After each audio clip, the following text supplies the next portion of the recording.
Assalamu alaikum and welcome to Perspective. We'll be talking about the economic situation at this time, particularly with regard to the IMF review and also, of course, what it means overall in terms of growth. Are we moving towards growth or are we looking at more stabilization? We'll also be talking, of course, about inflation and the recent downward trend that we've seen. Its effects overall, is it likely to continue, and what kind of growth projections do we expect in the near future? All of that today on Perspective. I have with me Dr. Manzoor Ahmed, who's former ambassador to WTO. Thank you for joining us today.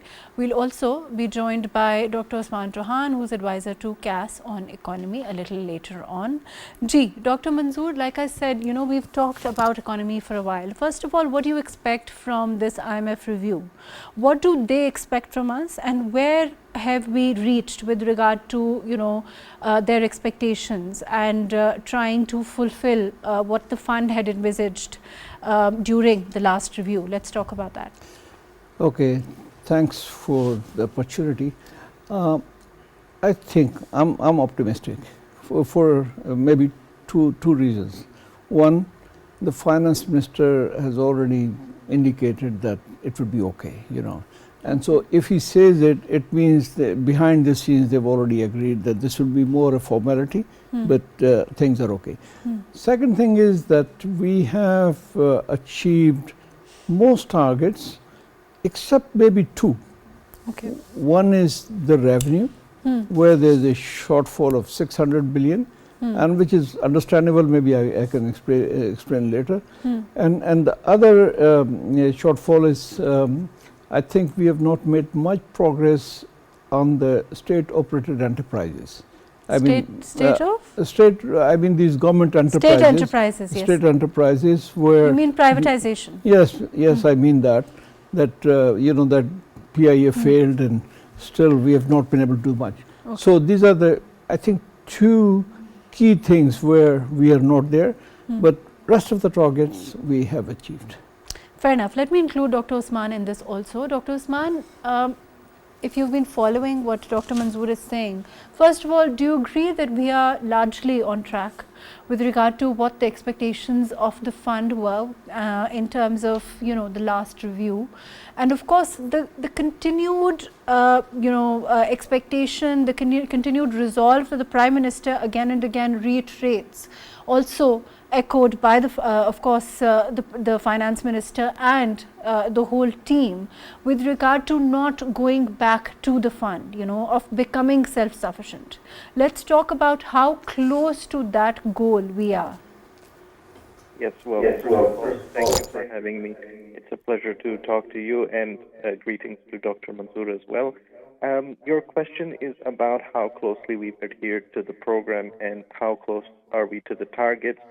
My assessment is very similar to Dr. Manzoor's, that there are two areas where things are require a little bit more addressal on our part. However, overall, the tenor of this meeting, I presume, will be very good, and that is because if you look by and large at the targets we had committed in a very difficult situation, early 2024, the global economy was in a mess. Despite that, we have stayed the course. Staying the course is a very big part of the equation, because if your political leadership does determine that this is the way to go, that already satisfies the counterparties so long as steps are being shown in a timely manner. And there's a lot of things we can show in a timely manner. But now the conversation will ultimately, after this review, be of a different tenor, because they will say, well, what about the things you didn't do last time? How are you doing on those? And that's where I think debates will come on our energy sector, that sort of thing, where perhaps more revenue collection, that sort of thing will matter a lot more in the following review. But for now, I think it's going to be okay. Let's talk about the things we didn't do.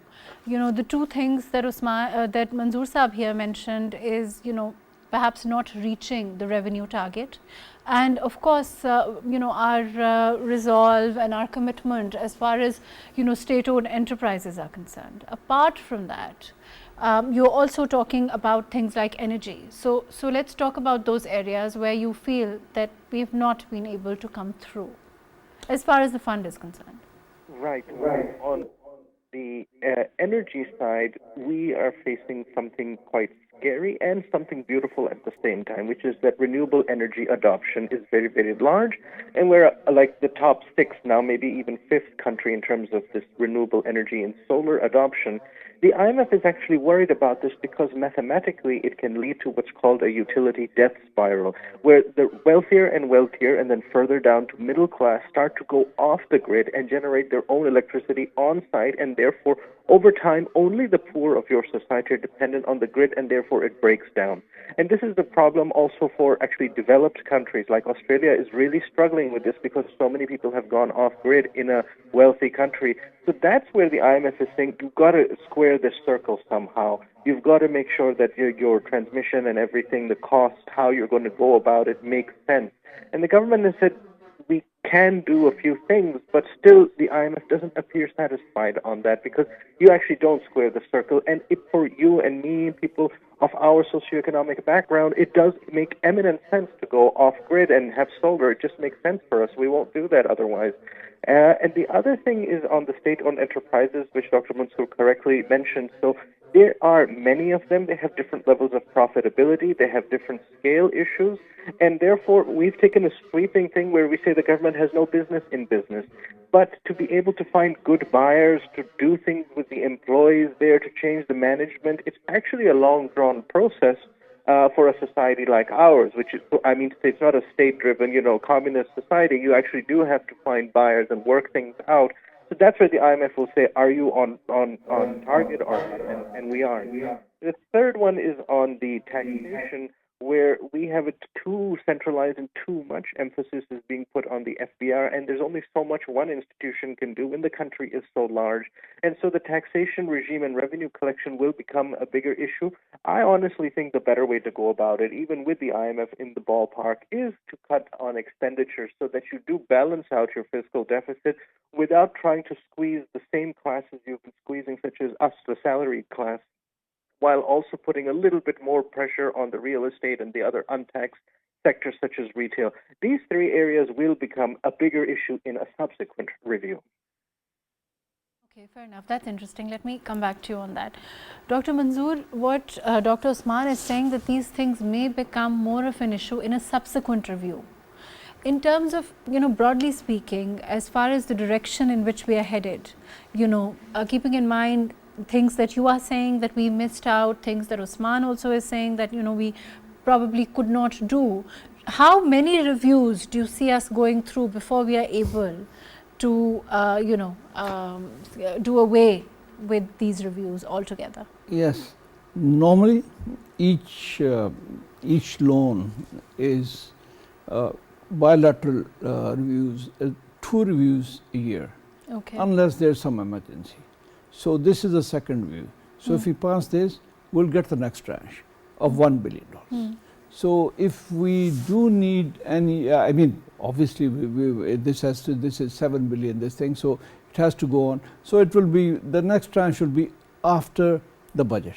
Okay. So that's, and your second question was I'm saying that, we see a continued resolve by the government at this time. Yes. Again and again, we have the Prime Minister reiterate that we want to, go, get out of this constant cycle of IMF and the reviews. Yes. If we keep on going down this road, even optimistically speaking, do you see us realizing that goal, first of all?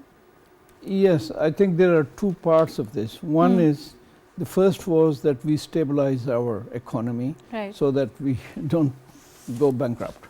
So that's more or less achieved. Nobody is saying now that the country would go bankrupt. Which is a huge task. Which is huge. Within a year, we have reached there, inflation is down, and almost all targets are okay, on track. But the second big thing is that we cannot stay on such low growth rate as we are having at present, 2.5 to 3%, because our population is growing at the same rate. So we have to raise it. And that can only be done when we embark on some reforms. Okay. One big reform is that our exports have been more or less stagnant. Maybe, you know, this perhaps this year maybe they've gone up by 6-7%. But if the Prime Minister says that we want to double our exports in 5 years, that means that we should achieve at least 14% growth. And that would need some radical reforms, and that will depend on how they do it in this budget. I mean, that means that they'll have to open up the economy more, because Pakistan for the time being is one of the most inward-looking economy. They have to reduce barriers, the tariff barriers, non-tariff barriers, so that the economy gets going. The more industrial, for example, currently one negative has been that our large-scale industrial growth has been in the negative, -1. Rather than growing at 7-8%, it's -1. So we have to look at our industrial growth, and also the other thing, related thing is exports. Fair enough. Dr. Usman, how do we get to that as far as growth is concerned, which is what Dr. Manzoor is saying? How do we increase our growth? If that is so important, and of course we know that it is integral to the kind of economy and economic growth that we are envisaging, that we want, in terms of the export sector also and overall.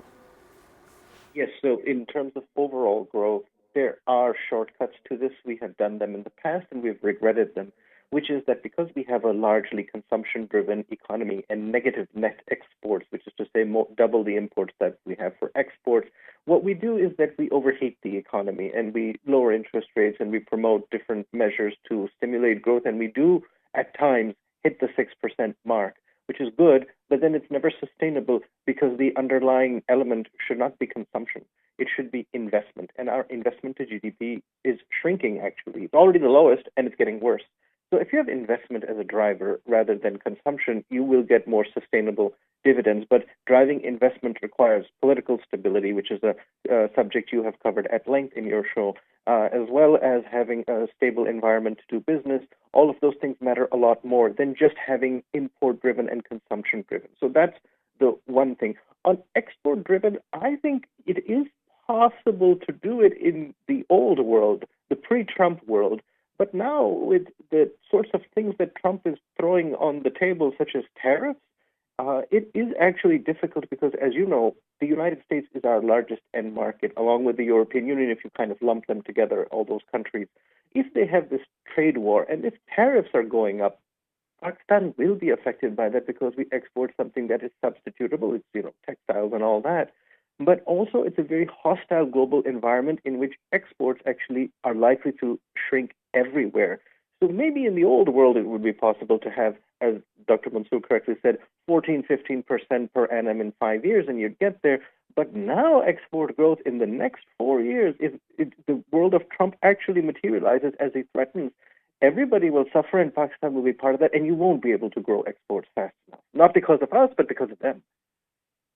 It's also a lot of what is being said at this time may not happen, and is maybe a lot of it is, of course we know that what's happening between Canada and America, but in terms of saying a lot of things, isn't it true that the Trump administration, Trump particularly himself, says a lot more than he can actually, or he intends on doing?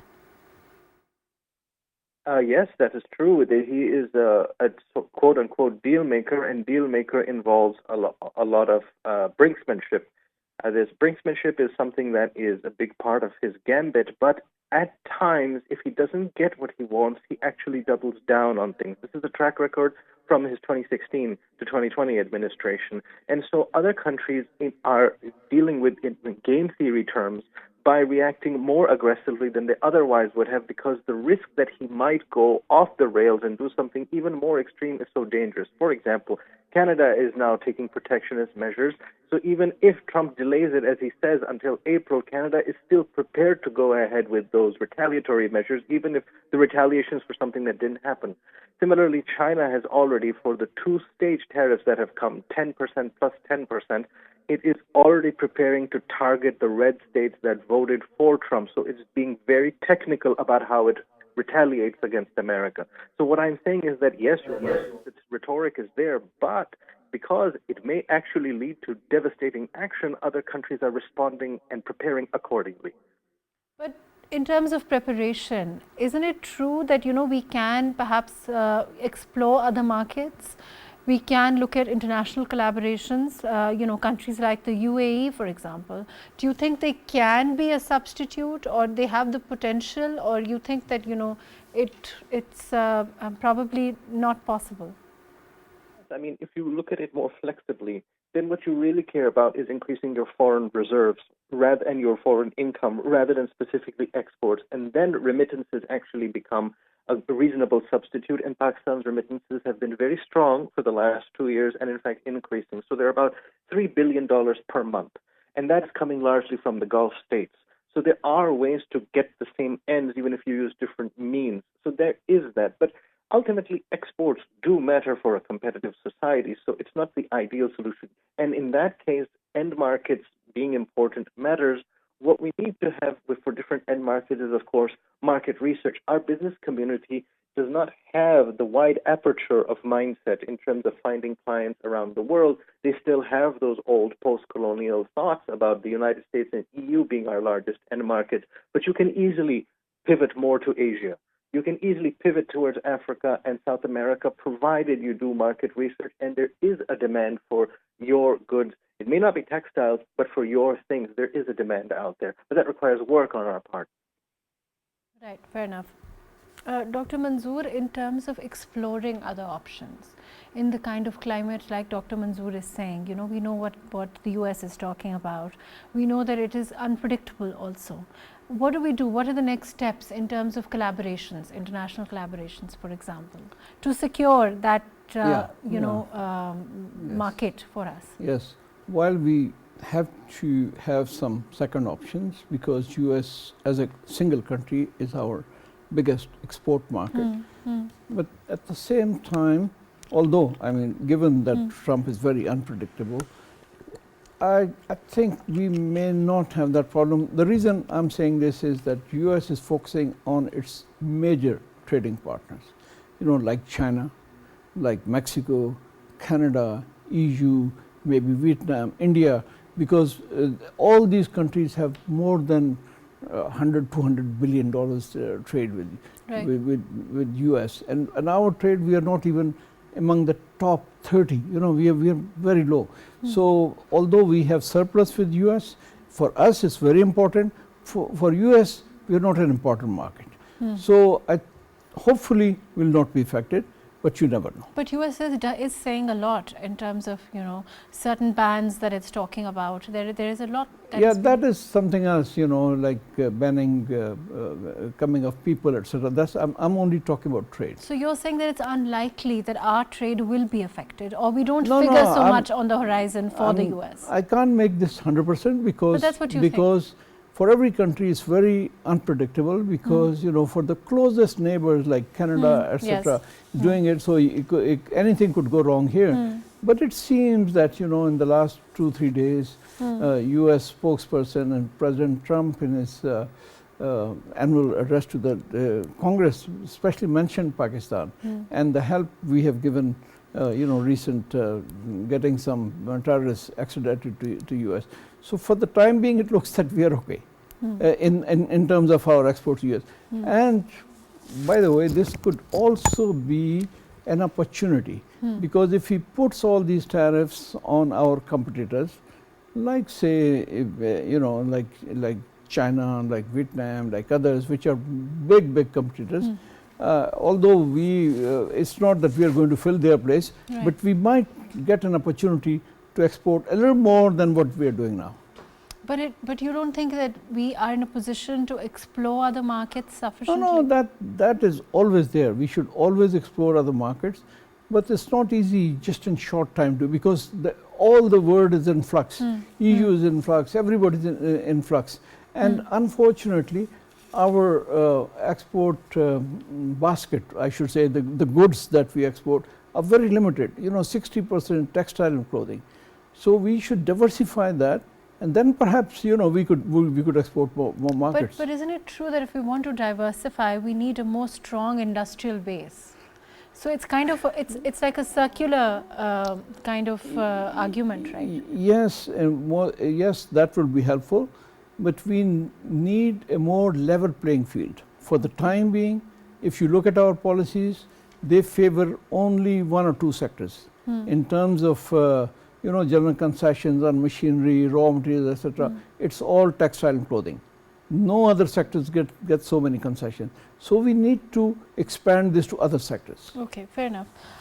Dr. Usman, do you see us having, like Dr. Manzoor is saying, do you see us expanding? Do you see us, perhaps getting the kind of concessions in other sectors so that we have a more diversified palette for our export goods, and we're not restricted, like Dr. Manzoor said, to only a specific kind of textiles? Yes, absolutely. There's no question that diversifying our export basket is necessary. In terms of economic complexity, it is actually horrifying the level of low complexity that such a large country as ours has, and we can do many things in many areas. Now, when we talk about concessions, it actually matters what types of concessions. So if you ease the what you call the making easier the ease of doing business index, that is a form of concession too, and it's actually in the better and larger national interest. But at the same time, if you are subsidizing specific industries and they don't deliver, then maybe that's not a cost-effective way to do it. You can cite things like auto markets in that case, right? So you've had an infant industry for 60 years. There's no such thing as a 60-year-old infant. There may be some sectors where your concessions you have to actually take back and actually promote growth in other ones where they do have a good use case with a good end market. So it is a complex question, and it depends which sectors you're doing and how much you're assisting, but also, above all, how you're assisting them. And I think that... But isn't it true that, we have from time to time prioritized sectors that have been unable to yield the kind of progress or the kind of results that we envisaged? You're exactly right. And that is because the government policy is not always and often not the best determinant of what actually has the most private sector potential. So when you have the state driving things, it actually creates many distortions, and other sectors might be inadvertently hurt by that, because who makes the decisions and why they make the decisions may not be based on quantitative elements or empirics, but rather on some other ulterior motive that is distorting things. So I agree with you fully. Right, fair enough. Let me go back to Dr. Manzoor. Dr. Manzoor, what about strengthening? I earlier mentioned the industrial sector. Do you see more measures coming in to strengthen the industrial sector? Because, you also talked about other measures, but the question is, if we don't have a strong industrial base, then it becomes very difficult for us to diversify. It becomes difficult for us to produce the kind of goods and, and then branch out into the export market. That's clear from the outset.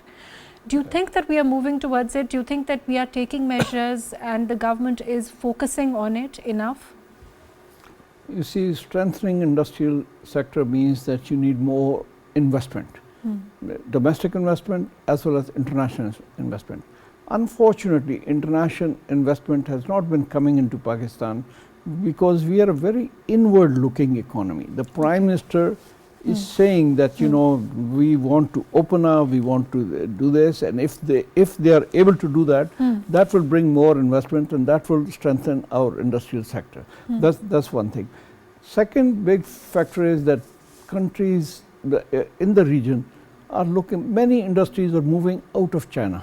Right. And China itself is encouraging, this low-tech industries like making air conditioners or auto parts and all these consumer goods, etc. Unfortunately, we have not really been able to attract them. We should, our these export processing zones have not been fully functional, etc. So we need to give more attention there so that we can attract more of those, and that would perhaps strengthen our industry sector. Right. Dr. Usman, what measures do you envisage? Let's talk about the industrial sector. Dr. Manzoor mentioned some. What do you envisage the government, what steps can the government take at this time for us to be able to build that kind of industrial base? Yes, absolutely. Our competition is very, very severe in this area. We have countries like Vietnam, which are so well prepared for this that we actually have a tall order before us to do this. But the first issue that comes up often when you ask people who work on this is energy, that it's too expensive to generate energy, and so that energy input cost affects them. So if we can fix our energy problems, it will not just help consumers, but it'll help industry. The second is specialization. What is the main problem as far as the energy sector is concerned right now? Very costly to generate energy and transmit it to the end user. And we aren't able to have a well-structured system, so it actually becomes expensive for everyone. Some people don't pay their bills. Some infrastructure is old, et cetera, et cetera. So basically there's three big problems. There's line losses, there's not paying the bills, and then there's the generation costs, not efficiently done, like we don't produce it in an efficient way. And so these three things compound it. So that's on the energy side. But also specialization is very important. So if you have one village focusing on one thing, it can actually develop into a huge thing. That's what China did. That's what Vietnam has done. And if you have specialization, that helps. The other thing is that you can have two parts to the country, the South focusing purely on external markets and the North focusing on the nation as a whole. And you can specialize the economy in this way at the macro level also, and you can just import things and straight out export them. This is what Vietnam does, because Vietnam actually imports 89% of GDP worth in order to export 94% GDP worth. And they make a ton of money by doing that, like $100 billion or so. But the net exports are only 5%. So simply things come in and they go straight out. So you can have your South be, because it's coastal, work like that, and at the same time the North is working on the needs of the country as a whole. These types of models would be very interesting and cool to have in a country like ours. Fair enough. Have you noticed, Dr. Manzoor, that there is perhaps, the support of the government is for the business community. We've also seen facilitation centers. We've also seen the SIFC. Do you think that's given a sufficient boost to the business sector as a whole? I think they're trying their best. I mean, through two things. One is this SIFC, which is kind of a single window for taking decisions. So it has pushed many decisions, especially for overseas investors. And the second thing is that Dr. Chohan was talking about energy problems, and government has focused a lot on that. And two or three successes that I can mention. One, there was a lot of capacity payments. A lot of money was being paid, and they've been able to negotiate with these several companies, and which have either decided to close down, there's obsolete plants so that they don't have to pay for capacity. The second big problem was this circular debt, which was always rising, and that was a big problem.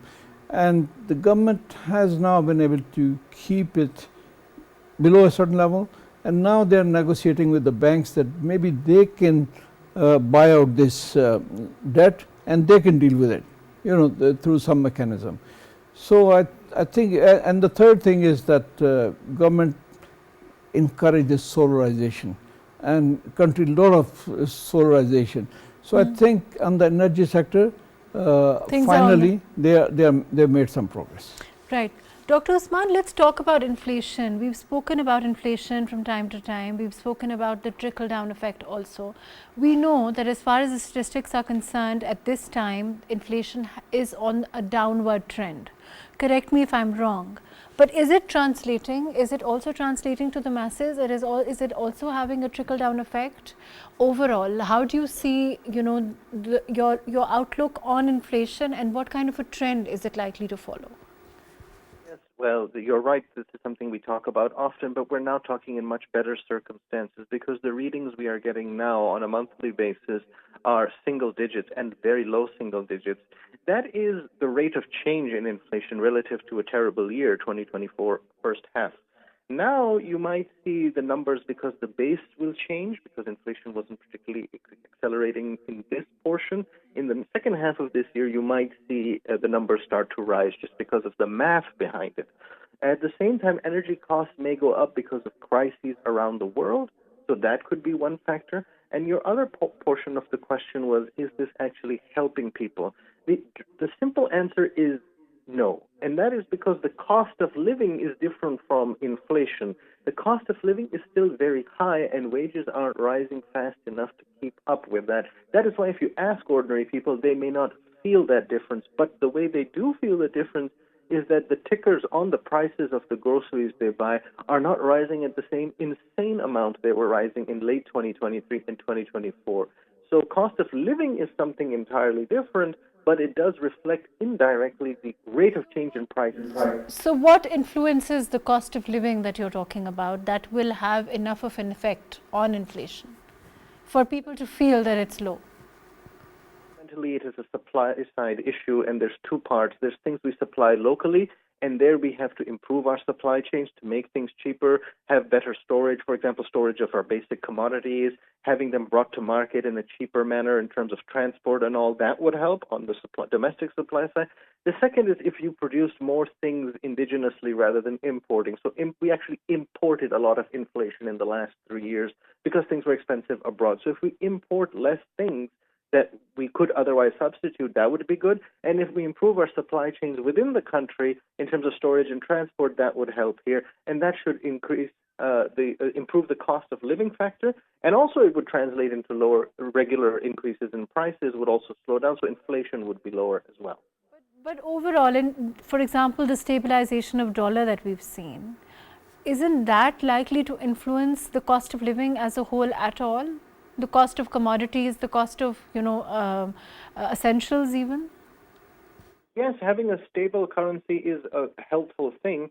But since we are importing a lot of important things such as oil, etc., there's only so much maneuverability you have because of that. But I would like to see the rupee strengthen, and I would like, at the very least, for it to be stable, because if it goes the other direction, that's very scary, and that is a much worse scenario altogether. Dr. Manzoor, do you see the rupee strengthening in the next year or so?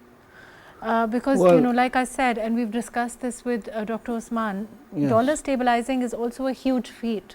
Yes, yes, yes. Just the fact that it's stabilized is a big thing. Because the numbers were so erratic. And, it was erratic and it was falling very steeply. I mean, every month, every 6 months, it was, if you compare 1 year to another year, there was almost, 60–70% fall. And that, luckily, for the last, maybe more than a year, it's just at a stable. Although at one time dollar really went up, but even then the rupee stayed stable. So that's one thing, and I think the other point you're asking was about inflation. And also strengthening of the rupee against the dollar. No, but you see, if the rupee stays as it is, that's already good enough, because that means it's strengthened against other currencies. Because if the dollar is very high, and if it strengthens too much, then we'll have problem with our exports. We have to look at everything. So, and I realistically... But is it on the whole very high at this time? When you look at it, I mean, rupee? 280, no, dollar too, of course. No, I mean, it's a realistic value, because otherwise if it was one way or the other, there would be a big difference in the black market compared to the official rate. And and we've seen that stabilize also. That's stabilized, and also, when the rupee is not the realistic rate, a lot of these remittances, which are now coming through the banking sector, would come through hundi, and they are now coming through the legal sectors. So that shows that rupee is at a reasonable level.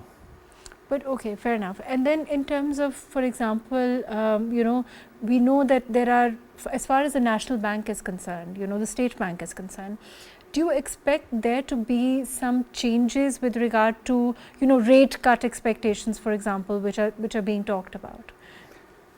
I'm not sure, because the State Bank is taking a rather cautious approach. Although, I mean, if I look at next door India, their inflation rate is 4–5%, and the rate is also around the same figure. And our inflation rate this month was about 2%. This is the lowest for the last 10 years, and our rate is policy rate is about 12%. I think there's a lot of margin to reduce this, and it will, if they reduce this, this will have several, I think, benefits. One, it will encourage more investment. Second, it will bring down the government's expenditure, because a lot of money is going in interest payments, and you know, private sector will be able to borrow. I mean, if it is 7-8%, private sector can borrow, invest. But isn't it true that the state bank, you know, there is a certain talk about how the state bank is expected to, you know, stop rate cuts because of the concern for inflation, when it reaches to, for example, 10.5 or 11%?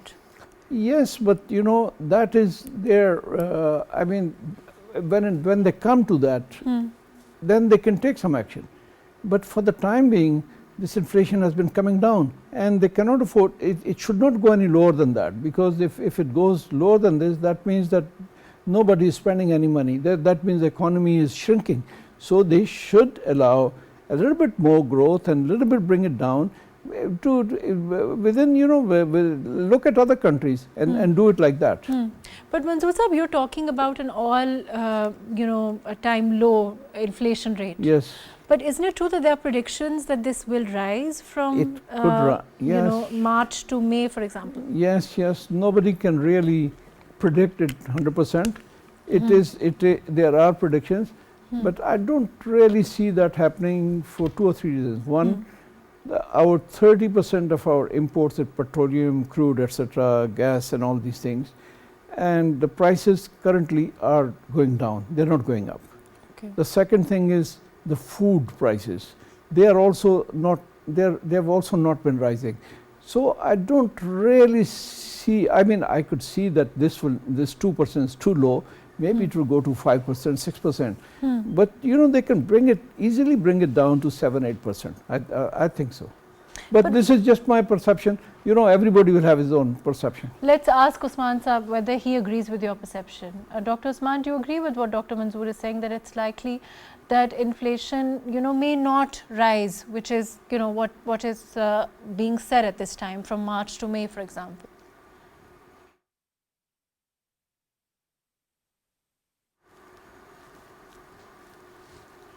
I think that's a problem. Dr. Manzoor, what is urban, you know, core inflation, urban core inflation, which is also something that, you know, there's a concern remains high? Well, I'm not 100% sure, but it's considered around 6%. But overall average is around 2%. So maybe that's a little bit higher on the higher side. Right. Fair enough. As far as our, for example, manufacturing sector is concerned, do you think it's largely ignored? Do you think it can play a role overall, you know, as far as economy is concerned? It needs perhaps more rebates, it needs more concentration from the government side also? You know, I don't believe in subsidies, because the minute we give subsidies, we, you know, there's a lot of, I should say, malpractices with subsidies. People do things just to get subsidies. But what they can do is to bring down the input costs, and for that they need to bring down their import tariffs, their import taxes, so that the industry can procure their raw materials and components at a lower rate. And the same thing should be for machinery, etc. And do you think that organically it's possible with the kind of climate that we have at this time? You business know, climate, you know, overall in terms of accessibility? Yes, why not? I mean, you know, countries have undertaking reforms that were in difficulties. You look at India when the change was in 91, 92, when they were in serious foreign exchange problems. And you know, earlier on in 2001, 2, etc., when after the nuclear explosion, we were in serious foreign exchange problem, but we did those reforms, and for the next 4 or 5 years the country did very well. And you can look at any country's history when they were in real difficulty. Vietnam, for example, when did they start reforms? Before, they didn't. In 86, when they realized that they had nothing to eat, they were the poorest country, they started reforming. Any country. When, you know, you're, for example, even as an individual. Even South Korea, I think. South Korea was much earlier, but Vietnam was much later. South Korea had started opening up, and they were not, South Korea was the same thing, but they started opening up a little earlier, and they got rid of they were not really in that situation as was Vietnam subsequently, because Vietnam has just emerged out of long wars with US and with France and others. So it was extremely poor. And there was civil war, north and south and etc. And so it was extremely poor. But in no time they were able to open up and become such But are we, do you think, you know, I know we're running out of time, but really my last question, do you think that we are on our road to those kind of reforms? Yeah, I mean, what We I have the know, the Prime Minister is pushing for those kinds of reforms. So there is political will. Maybe the bureaucracy is hesitant. They're afraid. There are people who are, you know, and the rentiers in our business community who are profiting from the current you know, the closing up of economy. They make more profits, etc. They would not, but otherwise I think we can do it. Right. Thank you so much for being with us. Thank you for joining us, Dr. Manzoor Ahmed. Thank you for being with us today, Dr. Usman Chohan. Thank you for your time. Overall, at this time, there is political will for the kind of reforms needed and envisaged to have a robust economy. Whether we can go down that road, whether we can follow that road remains to be seen. But again and again, we have a government pushing for those kind of reforms that will be, you know, the road to long-term success for Pakistan. And like we talked about for countries like Vietnam, which perhaps had a much more difficult, you know, political palette, a much more difficult circumstance if we look at where they've emerged from. Let's hope that we can follow that, and let's hope that we can work towards that kind of economic success that the government envisages at this time. Thank you so much for joining us today on Perspective.